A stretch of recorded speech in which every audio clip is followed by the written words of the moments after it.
Malasado. Ito natin. May tinapay tayo, 2 itlog, may kamatis. Siyempre ito hindi mawawala yan.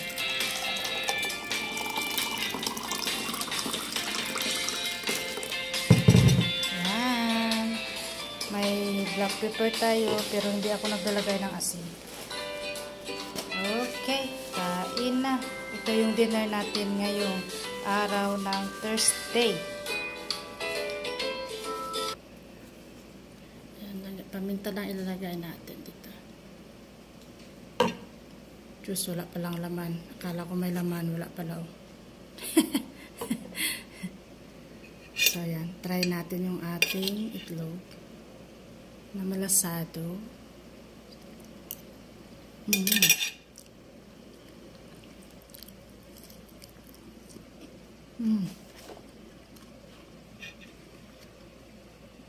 Kain na tayo.